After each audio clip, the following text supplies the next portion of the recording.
Hi guys, welcome to my vlog. Today is Sunday. Today is magwawalis tayo dito sa bakuran ngayon kasi maraming mga dahon sa mangga ang naglaglagan dito. Kahit umuulan dito, nagwawalis tayo dahil maraming dahon sa puno dito, maraming dahon sa mangga dito. Kahit umuulan, nagwawalis tayo, okay lang dahil magdala tayo ng payong. Mahirap man ang trabaho pero gagawin natin. Ganun talaga ang trabaho natin para mabuhay tayo. Hi, hello guys. Magpatuloy tayo dahil tinawag po kasi ako. Nagluluto po ako ng merienda kamote fries. Kaya naputol yung pag-i-edit ko. Ngayon, magpatuloy tayo sa pagwawalis dahil nga para malinis ito. Ganito ako dito. Umagat at hapon ako nagwawalis. Pero ngayon, ang oras ngayon dahil hindi ko alam kung hapon na dahil makulimlim, may bagyo kasi siguro mga 2 o'clock ngayon. Kasi ngayon Sunday. Sunday today is yung iba nasa simbahan, nagsisimba, yung iba naman namamasyal. Yung pag may pera, mamasyal. Yung iba naman, tinatamad na sa bahay lang. Ako, naglilinis dito, naglawalis. Ganun talaga. Kung saan man tayo ngayon, magpapasalamat pa rin tayo sa Diyos kung saan man. Kahit magsamba lang kasi 1 hour lang ang magsamba. Okay guys, ito na po. Nailagay ko na po yung basura, dahon dito sa sa plastic. Pero hindi yan lahat na dahon na plastic ha. May ibang basura din nilagay ko dyan kasi malaki. Yung basura ko kasi kanina nilabas doon sa loob. Nilabas ko doon sa labasan. Inano ng aso or pusa. Kaya nilagay ko dyan. Parang napuno na siya. Ganun po. Ganyan po ang ko dito. Ganun talagang trabaho natin. Magwawalis, maglilinis. Sanay naman tayo sa mga ganun eh. Kasi hindi naman tayo mayaman, hindi naman tayo nakapagtapos sa pag-aaral, kaya okay lang kaysa magtambay tayo. Wala naman tayo mangyayari pag nagtambay, kaya magtrabaho na lang tayo. Kahit anong trabaho, wala nang pili-pili dahil ganun talaga. Mas maganda yung magtrabaho ka kaysa bahay lang. Ito, patuloy tayo magwawalis. Nahirapan po ako magwalis dito kasi dumidikit sa semento yung dahon. Parang kahit konti lang tanggal natin bukas na lang kung maganda ang panahon kasi ngayon mabagyo kasi maulan-ulan. Kahapon yata nag-start o isang araw nag-start ng ambon-ambon. Siya? Ambon-ambon tapos lalakas konti, hihina. Parang ganon. Parang wala nang hindi mo na asahan matitigil dahil parang hina ambon ganon. Pag ganyang ulan hindi na matitigil yung ganong ulan. Ang tagal ako nagwalis dito kasi nga madikit eh. Ito na lang last kong walisan.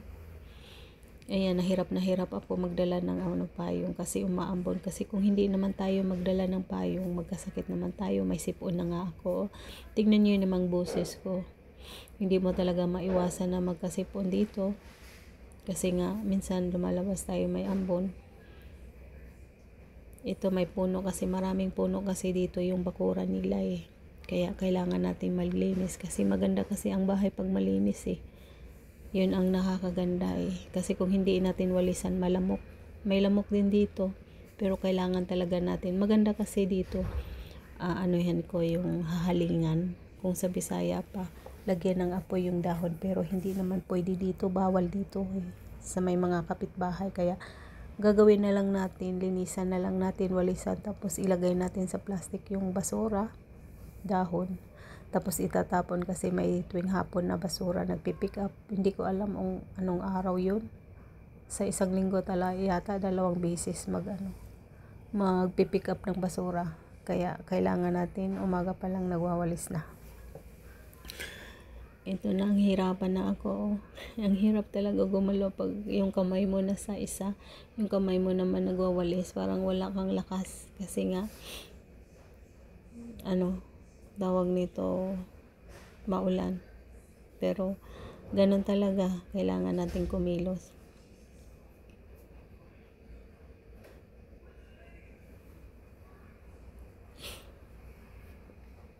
Nahirapan na ako. Tingnan mo namang boses ko, halatang may sipon, ano. Tapos may ambon pa. Kahapon yata, naambunan ako. Kaya ito may sipon. Kaya mabagal ako nagwalis kasi dumidikit nga.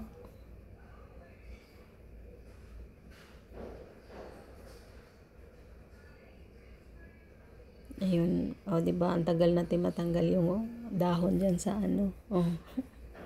Kasi nga maulan. Hirap na hirap magtanggal eh. Nandito na naman yung aso na yun. Nanghihingi na naman ng pagkain yung aso kasi wala akong maibigay na aso. Wala akong maibigay na pagkain sa'yo dahil wala pang pagkain na hinahanda. Yung pagkain kasi niya dito, yung dog food, pero parang meat yata yan. Chicken. Or hindi ko alam kung anong flavor, pero kailangan ipakain sa kanya nakatimbang na, tinitimbang para mamonitor siya. Ganon. Pero yung ibang nag-alaga ng aso, hindi naman ganon eh. Basta nagpakain lang ng dog food. Pero sa kanya naman iba. Yung iba nagpakain ng dog food, yung parang tuyo. Pero sa kanya nang nasa dilata. Pero hindi ako basta-basta magbibigay sa kanya kasi tinitimbang nga. Maghahantay na lang ako. Tinitimbang siya ng 200 grams o 22 grams. Parang ganon. Hindi ko alam. Ayan, nahirapan na ako. Dinadakot ko na yung basura dyan. Dinadakot ko na yung mga dahon. Ilagay ko sa plastic pero nahirapan pa rin ako. Tingnan mo. Diba? Hirap na hirap. Ganito pala ang pag may hawak ka na payong. Hirap na hirap ka. Ang hirap magwalis pag ganun eh. Pero kasi, kung hindi mo naman mawalisan nito, dadami. Kailangan talaga walisan. Sa kabila din may mga dahon. Ayan.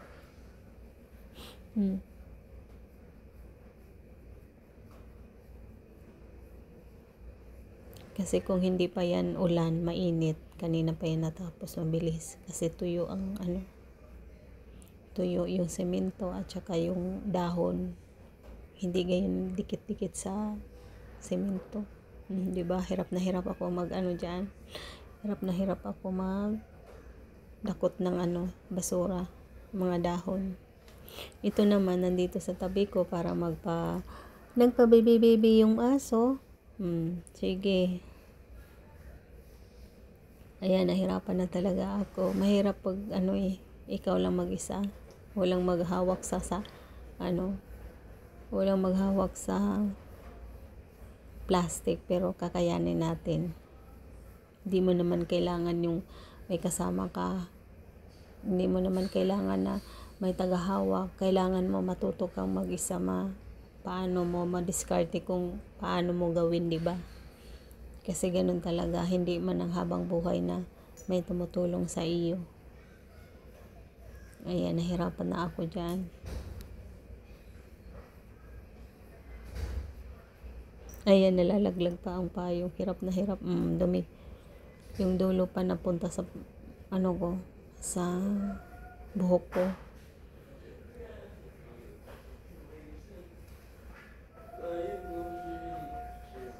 Ayan na. Ang tagal ko matapos. Kasi nga dumidikit siya. Ito sa likod ko. Pero doon sa harap tapos na ako nagwalis. Sa harap kasi mga dahon doon kay Mito. Dito naman sa likod, mangga naman. Ganun lang po. Ayun nakita nyo yung basura. Sa ilalim ang yan, basura. Yung mga dito sa loob. Sa loob yan, pero sa taas yung dahon-dahon lang. Kunti laman yung mga dahon pero maganda kasi pag hindi mo kasi mawalisan dyan, maraming dahon, malamok. Maganda nga sigahan pero lagyan ng apoy yung dahon, kaso ihaling ba kung sa Bisaya pa, pero bawal kasi dito eh. May mga kapitbahay na ayaw sa usok. Kaya ganun na lang, ilagay na lang sa plastic para hindi magkalat. Tapos pag may dumaan, ayun guys, Yan guys, kagigising ko lang dyan. Dahil umaga. Mag-ano na tayo, magkakape na tayo. Or mag-asikaso muna tayo sa mga plato. Ilalagay natin sa lagayan, ibabalik natin. Yan, maghuhugas muna ako ng tumbler. Para pagkatapos ng maghugas, ilalagay ko na lang ipatuyuin. Yan. Ganun lang yan. Ganun ako tuwing umaga dito. Pagising pa lang, naliligo pagkatapos nag-asikaso sa mga baonan dahil lagayan ng baon, mga tumbler, lagyan ng tubig, lagyan ng baonan, bukod yung baonan na lagayan sa merienda. Kasi sa kanila, kasi doon na sila bumibili sa kantin yata ng pagkain, in-order nila doon. Tapos magdala sila ng baonan para mayroon na silang plato, lagayan, baonan at saka kutsara. Basta may pasok, ganun. Walang laman yung baonan, doon na sila sa school bibili. Pagkatapos niyan, saka na ako magkakape.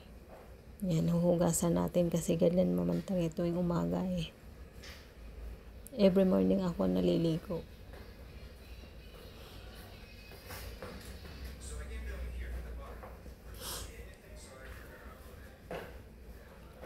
Tapos, minsan naman magluluto ako. Ngayon magluluto yata. Hindi ko alam kung magluluto ako o hindi. Or, minsan naman sila mag-o-order. Ganon. Pero Monday to Friday magluluto talaga sila. Bihira lang ang hindi magluto. Minsan, isang beses magluto kasi tanghali. Minsan bibili. Minsan luluto. Ganon. Ganon lang.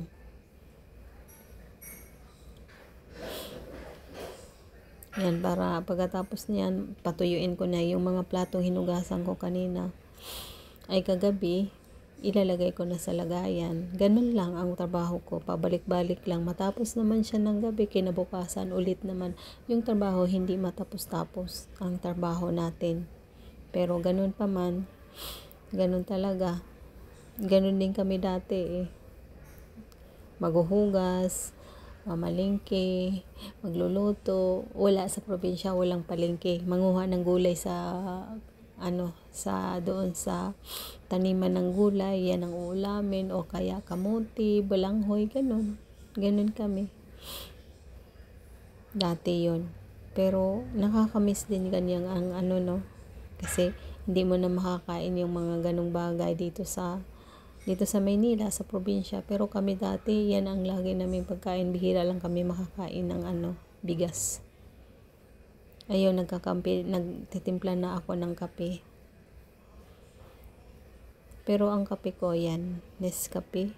Hindi ako naglalagay ng asukal. Nasanay na kasi akong hindi naglalagay. Pero nung bago pa lang ako nag-inom ng walang asukal, mapait, parang hindi ko kaya. Pero ngayon, nasanay na ako, kaya ko na. Masarap yung mag-inom kang kape na walang asukal. Kasi maganda sa katawan yun eh. Pero dati hindi ako makainom ng kape na walang asukal. Siguro tag 1 kutsara o 2 kutsara. Gusto talagang matamis na matamis. Pero ngayon ayaw ko na.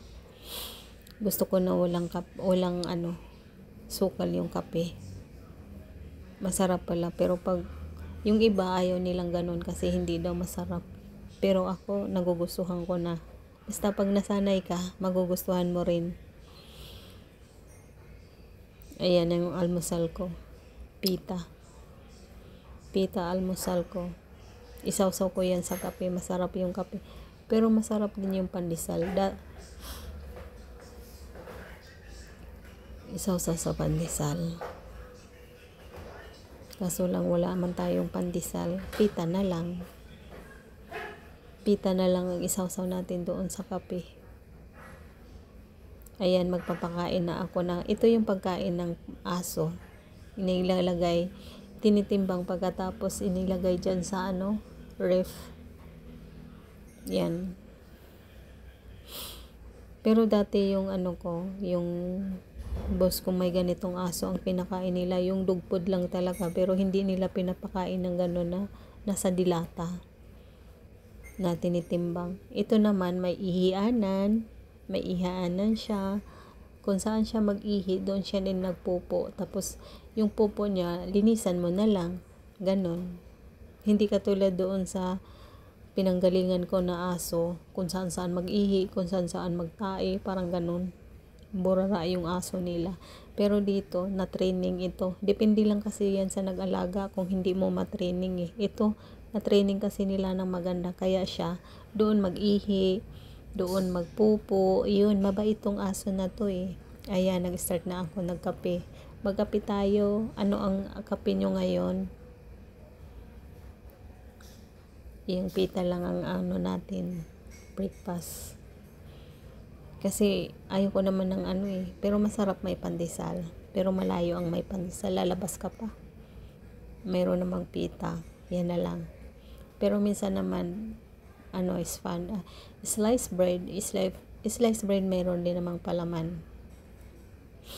Maaga pa ito.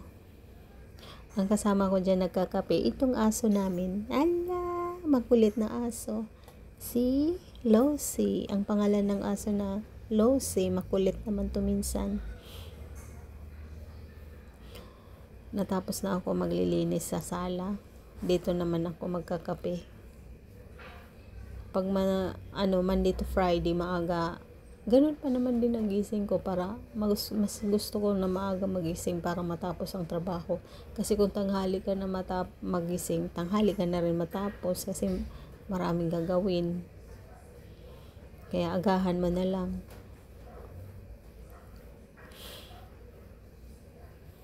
Ganon.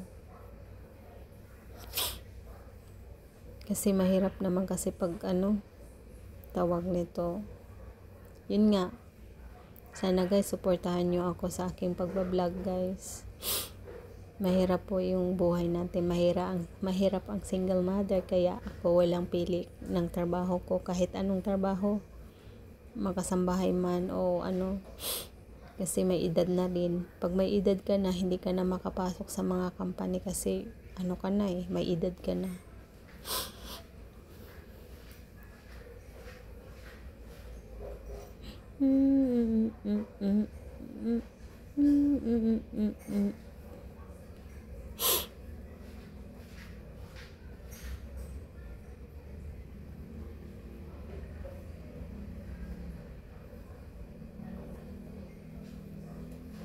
Ala, ala. Ito naman, wala mga sa buhay.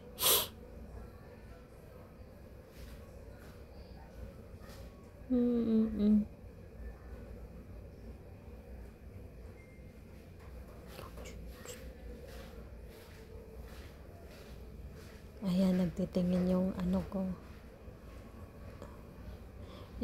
Yung kaning akong amo ba magtingin-tingin ka kag wala kay buhaton. Murag isulat po nila ba.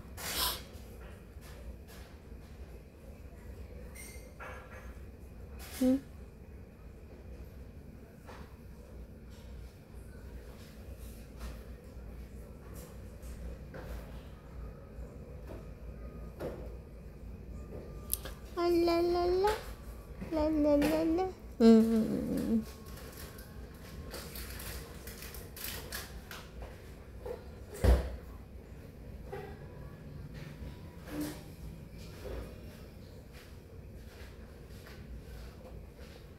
Ana na siya. Di wa ko kabalog sa iyang kuan ba ka, wa ko kasabot sa iyang kuan ba na ewan na sobras ka kuan ba pero wa na mao. Di pwede hawid ka ani, naghawid nimo diretso nimo hugasan imong kamot.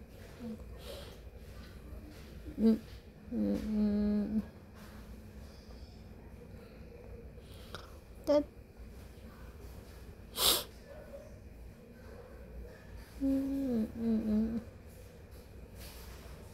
ano yan ha?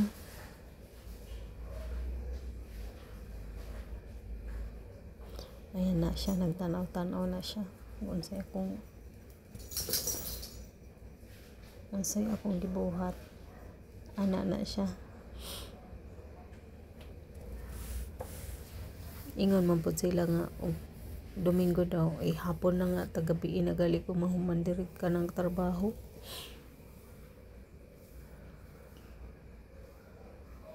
Ganun sila. Ang tagal ko matapos magkape,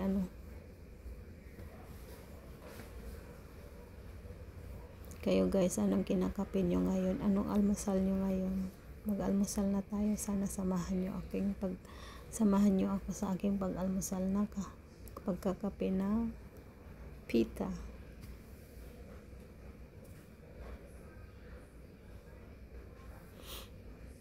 Masama pakiramdam ko ngayon Siguro may sipon ako, pero uminom naman ako ng gamot ngayon. Kasi dito, nagkasipon sila Siguro nahawaan din ako. Lahat nung kahapon, nagbahing-bahing sila galing sa school. Nung Sabado, Friday. Tapos, pagdating ng isang anak, ganun din. Siguro, alam mo, ang sipon, magkahawa-hawa rin. Pero, ganun talaga.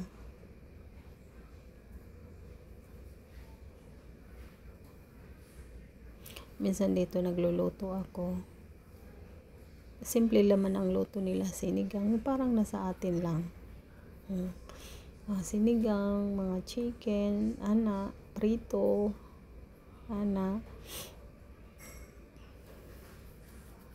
ganun lang. Hindi naman, kasi kung hindi ako magtrabaho, wala. Kailangan talaga magtrabaho. Mahirap din pag walang trabaho, sa bahay ka lang.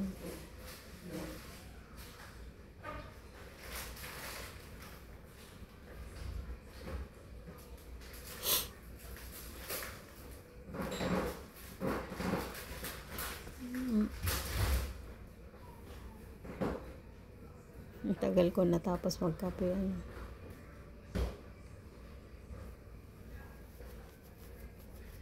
Tingnan mo ngayon.